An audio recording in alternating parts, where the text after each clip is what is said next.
Hi అందరికీ నమస్కారం. Welcome to RK the journalist. Channel అయింది నేను వీడియో చేసి. సో ఓ సరికొత్త వార్తతో మీ ముందుకు వచ్చాను.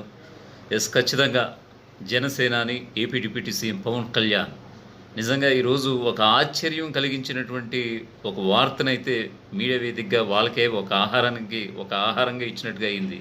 ఎందుకంటే Harihara Veeramallu pre release event function సాయంకాలం జరగాల్సి ఉండగా ఆయన ప్రత్యేకంగా నిర్మాతని దృష్టిలో పెట్టుకుని, ఎందుకంటే ఆయన డిప్యూటీ సీఎంగా ఉన్న బిజీ షెడ్యూల్లో కూడా నిర్మాతకి కాస్త స్పేస్ ఇచ్చి, నిర్మాతకి కాస్త వెసులుబాటు ఇచ్చి ఆయన ఒక ప్రెస్ మీట్ పెట్టడం జరిగింది హరిహర వీరమల్లు కోసం.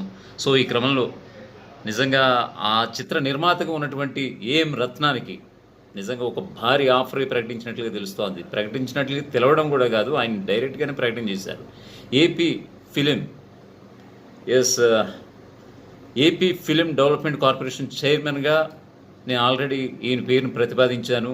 ఖచ్చితంగా ఆయన అవుతారంటూ కూడా ఆయన ధీమా వ్యక్తం చేసినటువంటి పరిస్థితి. కాకపోతే మరోవైపు నేను ప్రతిపాదించాను, కానీ మరి విషయం అంతా నా చేతిలో లేదు కాబట్టి బాల్ని అయితే ఇప్పుడు చంద్రబాబు కోర్టులో నెట్టేసినట్టు సందర్భం అయితే కనిపిస్తోంది. ఎందుకంటే అక్కడ సంకీర్ణ ప్రభుత్వం రన్ అవుతోంది ఏపీలో.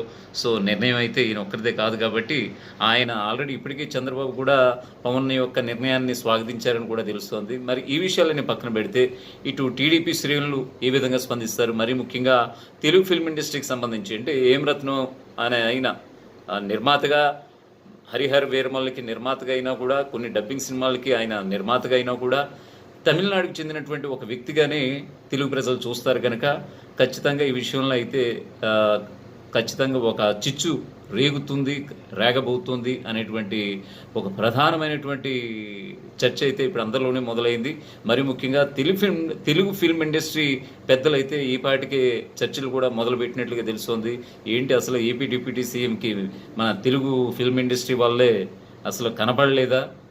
తన సినిమా చేసినందుగా ఏఎం రత్నానికి ఏపీ ఫిల్మ్ డెవలప్మెంట్ కార్పొరేషన్ చైర్మన్గా ఆ పదవి ఇవ్వటం అంటూ కూడా ఇప్పటికే నిట్టూర్పులు కూడా వ్యక్తం చేసినటువంటి సందర్భం అయితే కనిపిస్తోంది. మరి చూడాలి మరి పవన్ ఏ విధంగా దీన్ని ఎదుర్కొంటారు, పవన్ నిర్ణయాన్ని ఎంతమంది స్వాగతిస్తారు, ఎంతమంది వ్యతిరేకిస్తారు అనేది నిజంగా వేచి చూడాల్సిన అంశంగానే మనం చెప్పక తప్పదు.